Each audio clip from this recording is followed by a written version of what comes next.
Assalamualaikum warahmatullahi wabarakatuh. Berjumpa lagi dengan saya, Sela Faradila Pristianto, yang pada video kali ini saya akan menjelaskan berkaitan dengan pembekalan skripsi untuk Prodi Psikologi Fakultas Psikologi Universitas Mercu Buana Yogyakarta. Nah, pertama-tama perlu teman-teman ketahui bahwa skripsi ini merupakan tugas akhir dari teman-teman sebagai mahasiswa yang bentuknya berupa karya ilmiah sebagai tanda bahwa teman-teman akan menyelesaikan studinya di sarjana atau di S1. Dan karena merupakan sebuah karya ilmiah, maka ditekankan sekali kepada teman-teman untuk tidak diperbolehkan melakukan copy paste ataupun berisi opini saja dalam karyanya ataupun bersifat fiksi, karena tugas akhir ini adalah merupakan karya ilmiah. Berkaitan dengan copy paste, maka yang pertama, dalam karya ilmiah teman-teman sangat tidak diizinkan untuk melakukan copy paste atau yang itu akan disebut juga dengan plagiasi. Nah, sehingga nanti akan ada sebuah alat untuk mendeteksi plagiasi pada karya ilmiah teman-teman. Untuk tingkat S1, teman-teman hanya diperkenankan batas maksimal adalah 30% terdapat kesamaan tulisan dengan karya yang lainnya. Kedua, untuk menindaklanjuti poin pertama, maka pada karya ilmiah teman-teman akan dilakukan pengecekan dengan menggunakan aplikasi, yaitu menggunakan Turnitin ataupun oleh dosen pembimbing skripsi masing-masing dan oleh biro skripsi akan dilakukan pengecekan dengan menggunakan beberapa aplikasi yang lainnya yang bertujuan untuk mendeteksi adanya kesamaan. Karena teman-teman ditolak karya skripsinya, berarti terdapat lebih dari 30%, bahkan dalam kasusnya terdapat 80% kesamaan tulisan pada karya ilmiah yang diajukan. Menindaklanjuti pada poin yang kedua, maka pada poin ketiga terdapat konsekuensi akan adanya kesamaan tulisan atau plagiasi dari karya yang sebelumnya. Konsekuensi bisa berupa pembatalan skripsi atau karya ilmiah ataupun beberapa konsekuensi lainnya yang akan diberikan kepada mahasiswa. Oleh sebab itu, disarankan kepada teman-teman mahasiswa yang hendak mengambil skripsi untuk meningkatkan bacaan terkait dengan plagiarisme pada karya ilmiah skripsi yang akan ditempuh oleh teman-teman. Selanjutnya kita masuk pada syarat pengambilan mata kuliah skripsi di Prodi Psikologi Fakultas Psikologi Universitas Mercu Buana Yogyakarta mensyaratkan skripsi dapat diambil oleh teman-teman mahasiswa yang telah mengambil mata kuliah skripsi. Selanjutnya kita masuk pada syarat pengambilan skripsi yang dapat dilakukan oleh teman-teman Prodi Psikologi Fakultas Psikologi Universitas Mercu Buana Yogyakarta, di mana Prodi Psikologi Fakultas Psikologi Universitas Mercu Buana Yogyakarta mensyaratkan beberapa hal terkait dengan pengambilan mata kuliah skripsi. Yang pertama adalah pada KRS teman-teman telah tercantum mata kuliah skripsi. Yang kedua, teman-teman telah lulus syarat minimal yaitu 120 SKS. Ini termasuk mata kuliah P3 atau penyusunan proposal penelitian. Dan kemudian syarat yang ketiga adalah teman-teman ketika sedang menempuh perkuliahan semester akhir, maka secara total teman-teman terhitung mengambil 144 SKS. Dan dari total 144 SKS ini sudah termasuk dengan mata kuliah skripsi yang diambil pada KRS-nya. Ketika syarat sudah terpenuhi, maka teman-teman dapat melakukan proses selanjutnya, yaitu penulisan skripsi itu sendiri. Dalam melakukan proses penulisan skripsi, maka teman-teman perlu mengikuti beberapa tahap yang telah ditetapkan oleh Biro Skripsi Prodi Psikologi S1 Fakultas Psikologi Universitas Mercu Buana Yogyakarta. Yang pertama, ketika teman-teman telah melakukan pendaftaran skripsi, ini terbukti pada KRS teman-teman tercantum mata kuliah skripsi. Kemudian selanjutnya teman-teman melakukan proses bimbingan skripsi. Dan kemudian teman-teman ketiga akan melakukan ujian skripsi ketika sudah di-ACC oleh dosen pembimbing skripsi masing-masing. Kemudian terakhir teman-teman akan melakukan penggandaan naskah. Ini sebagai bukti bahwa teman-teman telah melakukan ujian skripsi dan telah lulus dalam ujian skripsi, sehingga teman-teman perlu menggandakan naskahnya yang ini bisa diberikan kepada dosen pembimbing skripsi sebagai dewan penguji ataupun juga kepada penguji. Dalam proses penggandaan naskah ini, teman-teman boleh memberikan informasi apakah terkait naskah ini akan digandakan dalam bentuk hard copy ataupun justru dalam bentuk soft copy. Silakan teman-teman melakukan proses komunikasi dengan DPS masing-masing dan juga dengan pengujinya ketika teman-teman melakukan proses ujian. Selanjutnya, kita masuk pada proses tahapan yang pertama, yaitu pendaftaran skripsi. Pendaftaran skripsi ini sebenarnya sudah mulai dimudahkan dengan adanya alur-alur atau tahapan yang saling keterkaitan karena kita memiliki program percepatan skripsi. Tahapan pendaftaran skripsi yang pertama atau bisa kita sebut sebagai pra terlebih dahulu, teman-teman mengikuti mata kuliah seminar, baik itu seminar sosial klinis ataupun seminar pendidikan perkembangan ataupun juga seminar psikologi industri dan organisasi. Di akhir mata kuliah seminar, teman-teman akan mendapatkan plotting calon dosen pembimbing skripsi dari Biro Skripsi. Sehingga teman-teman perlu mengajukan judul yang telah di ACC ataupun yang telah mendapatkan rekomendasi dari pengampu mata kuliah seminar untuk diajukan secara bersama-sama menurut kelasnya masing-masing kepada Biro Skripsi untuk mendapatkan plotting calon dosen pembimbing skripsi. Kemudian yang selanjutnya masih pada pra juga, pada proses yang kedua, teman-teman akan memasuki mata kuliah P3 atau penyusunan proposal penelitian. Di mata kuliah P3 ini, teman-teman akan mendapatkan berbagai informasi terkait dengan bagaimana penentuan judul, penetapan konsep, kemudian sampai dengan bab 3 yang akan dibimbing oleh calon dosen pembimbing skripsinya. Sehingga harapannya proposal teman-teman yang selesai sebagai output pada mata kuliah P3 ini sudah mendapat ACC dari calon DPS-nya. Calon DPS ini akan menjadi DPS teman-teman pada mata kuliah skripsi atau pada penulisan skripsi. Selanjutnya, pada proses ketiga pendaftaran skripsi itu sendiri, maka teman-teman ketika telah menyelesaikan mata kuliah P3, teman-teman akan diminta untuk melakukan pendaftaran kembali di mata kuliah skripsi dengan mengambil mata kuliah skripsi pada KRS-nya. Kemudian melakukan pendaftaran ulang skripsi di mana teman-teman diminta untuk mengupload beberapa syarat yang telah didapatkan ketika teman-teman menyelesaikan mata kuliah P3. Kemudian teman-teman dinyatakan telah melakukan pendaftaran di mata kuliah skripsi. Pada minggu kedua dan pada minggu ketiga itu akan dilakukan monitoring terkait perkembangan penulisan skripsi yang telah dilakukan teman-teman. Ini sebagai tahapan masih pada pendaftaran skripsi pada semester berikutnya. Sehingga harapannya dengan adanya program percepatan atau akselerasi skripsi ini bisa membantu teman-teman untuk mempermudah ataupun juga mempercepat dalam proses penulisan skripsi. Karena alur pendaftaran skripsi sudah dimulai ketika teman-teman mengambil mata kuliah seminar, kemudian dilanjutkan pada mata kuliah P3, mendapatkan bimbingan dari calon DPS-nya mulai dari bab 1 sampai bab 3, kemudian harapannya dari bab 3 ini dilanjutkan kembali pada mata kuliah skripsi, sehingga ini akan meringkas waktu teman-teman dalam penulisan skripsi. Untuk link pendaftaran skripsi sendiri telah diupdate, telah ada di web Fakultas Psikologi Universitas Mercubuana Yogyakarta. Silakan teman-teman mencari, kemudian link tersebut digunakan untuk melakukan proses pendaftaran skripsi dengan syarat-syarat yang telah terpenuhi sebelumnya. Setelah melakukan pendaftaran skripsi, tentunya teman-teman akan melakukan proses bimbingan skripsi dengan DPS masing-masing.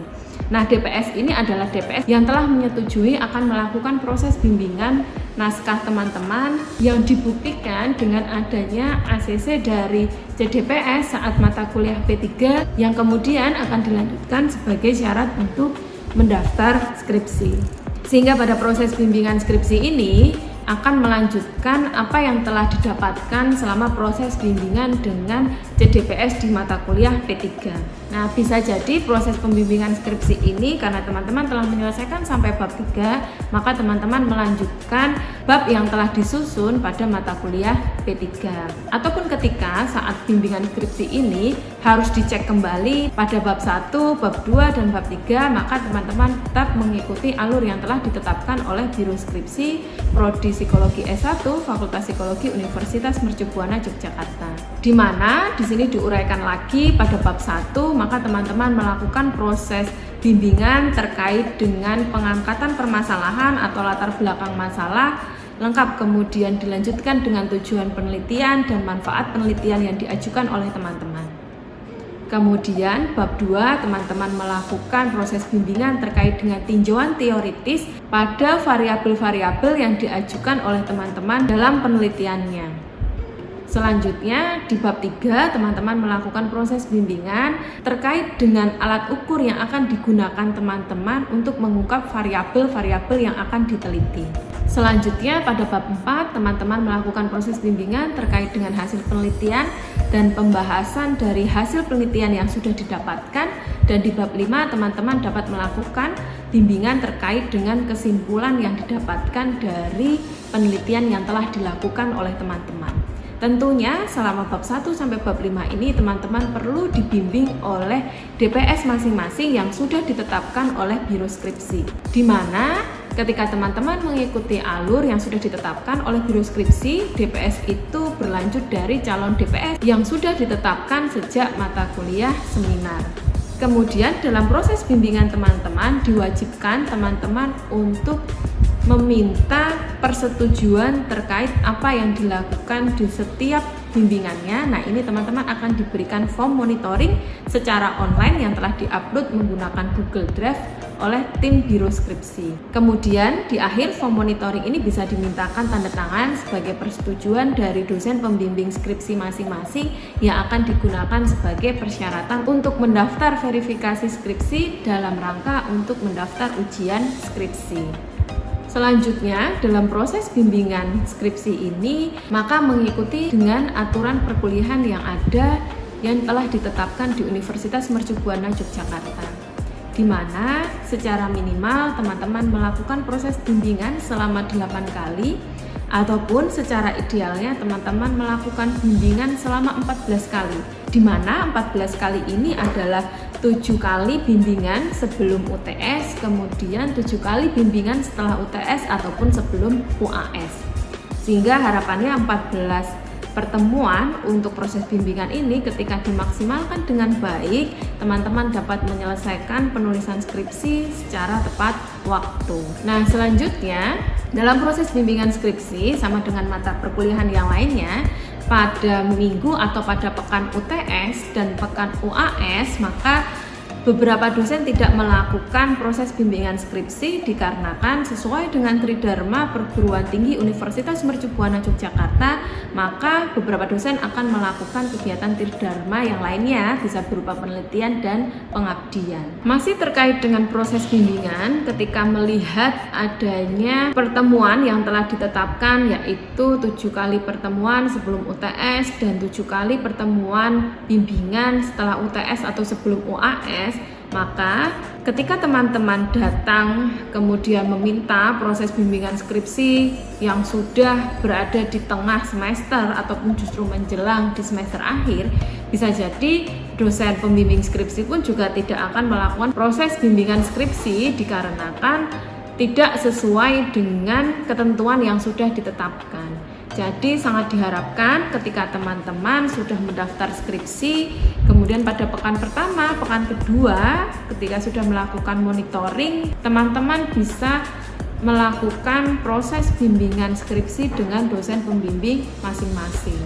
Selama proses bimbingan skripsi tentunya sangat diutamakan teman-teman untuk berperilaku sopan, kemudian tertib, bersikap dewasa, serta mengutamakan terkait dengan perilaku-perilaku ilmiah yang lainnya. Selalu gunakan teori, bukan common sense atau opini dari teman-teman sendiri. Terutama yang perlu ditekankan adalah terkait sopan santun teman-teman dalam proses komunikasi selama bimbingan skripsi. Sangat tidak diperkenankan ketika teman-teman menggunakan cara berkomunikasi yang tidak sopan kepada DPS ataupun saling mengadukan antara DPS 1 dan DPS 2 ketika teman-teman terplotting ada DPS 2, maka sebenarnya DPS ini saling berkomunikasi satu sama lain dan mengetahui apa yang sebenarnya terjadi pada teman-teman mahasiswa selama proses bimbingan skripsi. Oleh sebab itu, utamakan sopan santun dan kejujuran dalam proses bimbingan skripsi dalam rangka teman-teman menyelesaikan skripsi sebagai tugas akhir teman-teman dalam menyelesaikan gelar sarjananya. Apabila terjadi konflik selama proses bimbingan skripsi, baik itu dari dosen ke mahasiswa ataupun mahasiswa ke dosen, maka diharapkan segera diselesaikan secara kekeluargaan dengan berkomunikasi dengan yang baik. Kemudian ketika teman-teman memang membutuhkan bantuan biro skripsi, teman-teman segera melaporkan apa yang terjadi terkait proses bimbingan skripsi kepada biro skripsi dan tidak perlu menunggu di tengah semester ataupun bahkan di akhir semester, karena justru itu akan merugikan teman-teman. Dengan teman-teman mengulur waktu, maka teman-teman tidak dapat kembali mengerjakan skripsi yang ini justru akan menghambat proses penulisan skripsi dari teman-teman sendiri. Selanjutnya, masih berkaitan dengan proses bimbingan skripsi, ketika teman-teman ada perubahan terkait dengan perubahan judul skripsi ataupun misalnya metode, silakan teman-teman langsung melaporkan pada biro skripsi. Nah, ini berpusat pada satu pintu di kampus 3, teman-teman bisa melaporkan kepada saya sebagai biro skripsi, kemudian teman-teman akan mendapatkan perubahan judul yang baru ataupun plot yang baru yang akan terupdate di SIA masing-masing. Dan apabila terjadi perubahan terkait judul skripsi ataupun terkait dengan penelitiannya, teman-teman segera melaporkan ke biro skripsi karena ini akan berkaitan dengan update data pada SIA.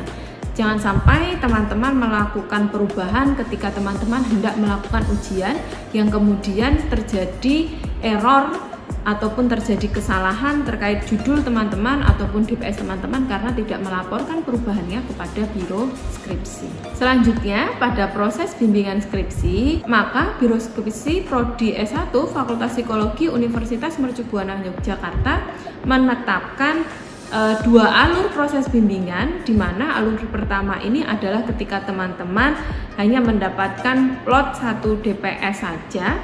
Plot 1 DPS ini tentunya sudah didapatkan juga teman-teman di mata kuliah seminar, ataupun ketika teman-teman mendapatkan plot 2 DPS yang juga telah diinformasikan oleh biro skripsi kepada teman-teman di mata kuliah seminar.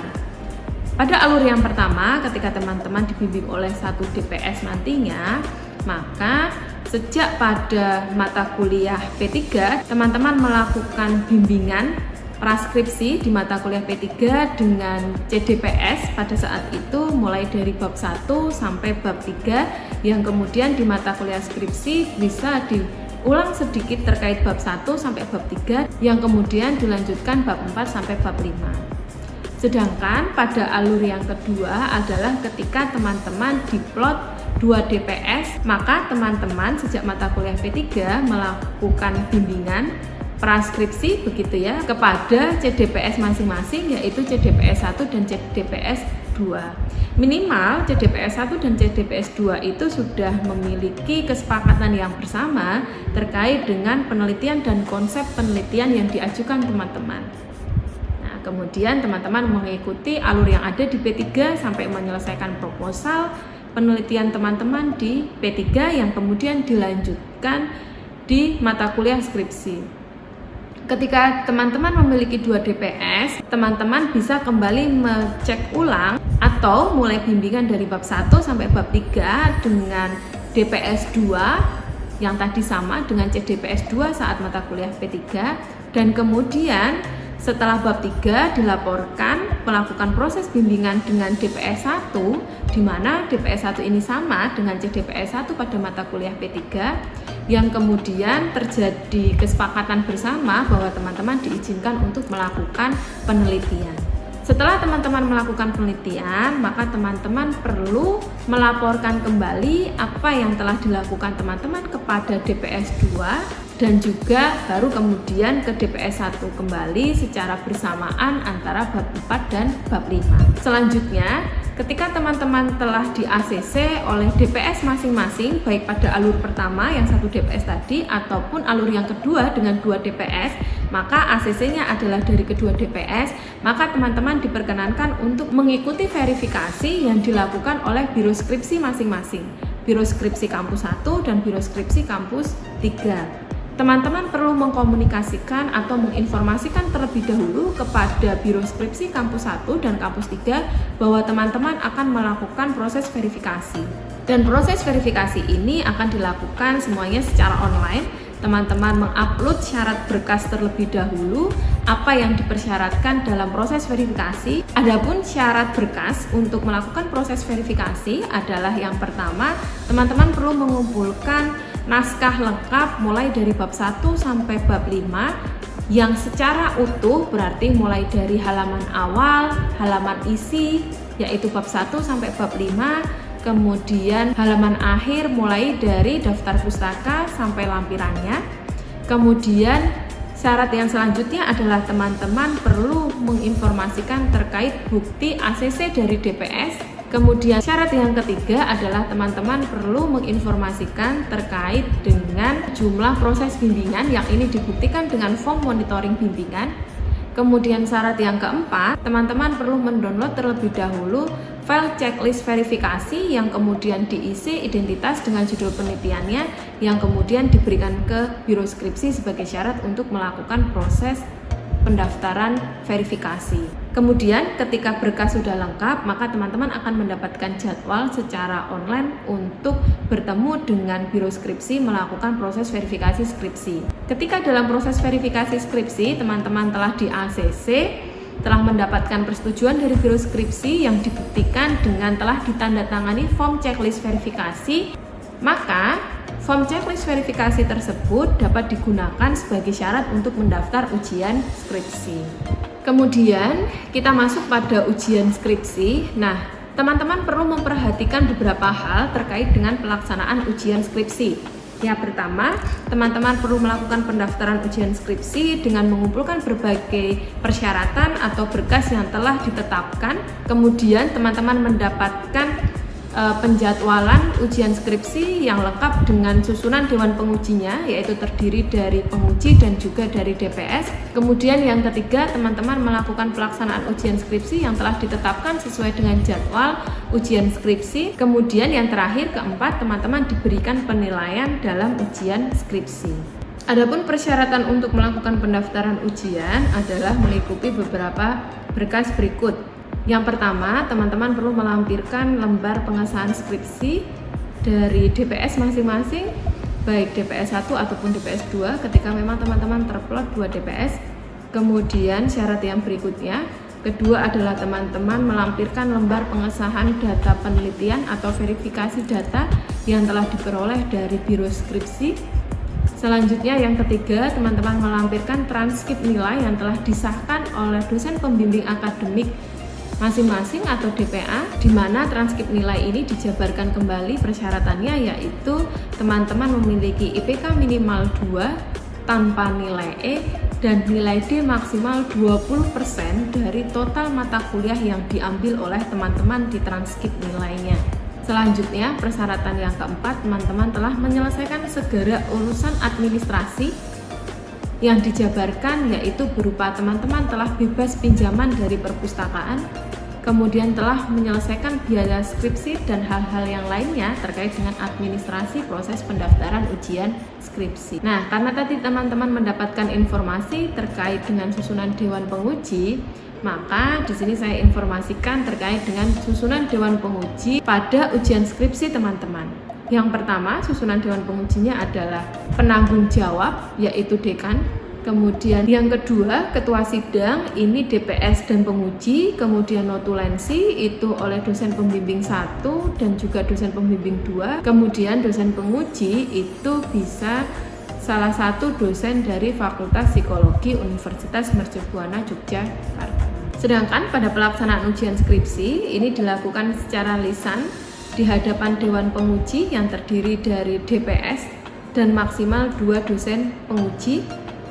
Ujian berlangsung maksimal 2 jam, itu sudah termasuk dengan teman-teman mempresentasikan hasil penelitiannya selama 10-15 menit. Dalam proses ujian skripsi, teman-teman perlu memastikan bahwa bendel yang diberikan kepada DPS ataupun juga kepada penguji itu sama dengan bendel yang dipegang teman-teman, terutama pada isi dan nomor halamannya. Karena ini berkaitan dengan proses konfirmasi apa yang dilakukan teman-teman dalam proses penelitiannya yang akan dilakukan oleh penguji. Nah, selanjutnya sedikit panduan terkait dengan proses presentasi apa yang perlu dilakukan teman-teman terkait dengan presentasi dari hasil penelitian yang dilaporkan teman-teman pada saat ujian skripsi. Nah, ketika kita melihat sebenarnya hanya singkat ya, slide PowerPoint yang perlu ditampilkan teman-teman. Nah, teman-teman perlu melampirkan judul. Kemudian selanjutnya kedua adalah latar belakang masalah. Di sini langsung tekankan kepada dasen dan dasolennya. Kemudian yang ketiga, teman-teman menjelaskan secara singkat teori dan aspek dari variabel yang diajukan teman-teman.